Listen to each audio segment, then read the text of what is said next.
नमस्कार, मैं हूँ आलोक दहिया और आप देख रहे हैं मॉर्निंग मंत्रा जो कि है 24th ऑफ जैन 2025 के लिए। बाजार आज कैसा रहेगा इसके लिए कहीं ना कहीं इंपॉर्टेंट ये है कि बाजार ने कल क्या कर दिखाया। अगर हम आवरली चार्ट पे बात करें निफ्टी के केस में, तो निफ्टी ने वो जो एक बड़ी कैंडल का फॉर्मेशन 21 ऑफ जैन को किया था, उसका एक ब्रेकआउट कल के डेट में बहुत बेहतर तरीके से अच्छे वॉल्यूम के साथ लिया। और अगर हम देखें तो कल के डेट में भी उस लेवल से नीचे की क्लोजिंग नहीं थी। वो लेवल था करीब करीब 23,200 वाला।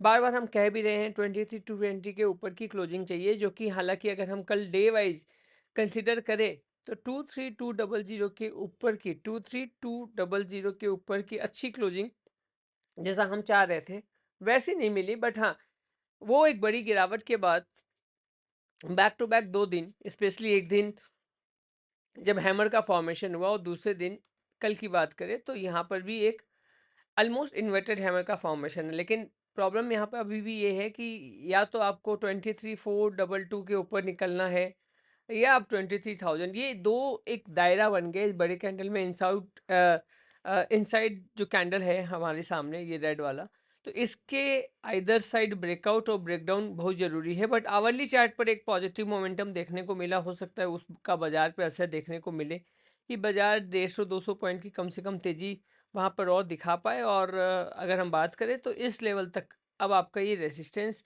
और एक स्ट्रॉन्ग रेसिस्टेंस के की तरह काम करता हुआ फिलहाल नजर आएगा, जो कि लेवल है 23,420 का।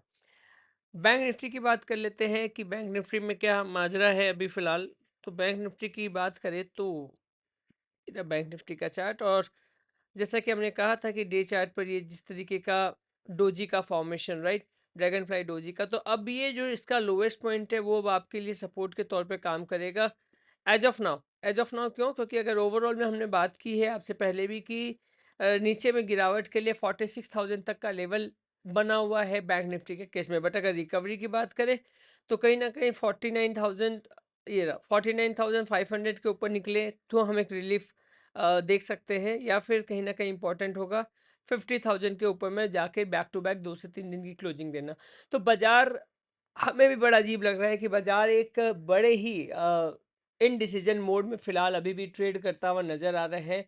और कॉशियस अप्रोच के अलावा आपके पास कोई ऑप्शन नहीं बचता है। Cautious approach along with stock specific, और ये अमूमन इस साल की बात नहीं है, अमूमन हर साल होता आया है। जब हम बजट के पहले रहते हैं वहाँ पे cautious approach along with stock specific वाला माहौल वो बना रहता है। ऐसे में आपको आपके पोर्टफोलियो का और खुद का ख्याल रखना होगा ही। Thank you, thanks a lot and have a great day. Bye bye, take care.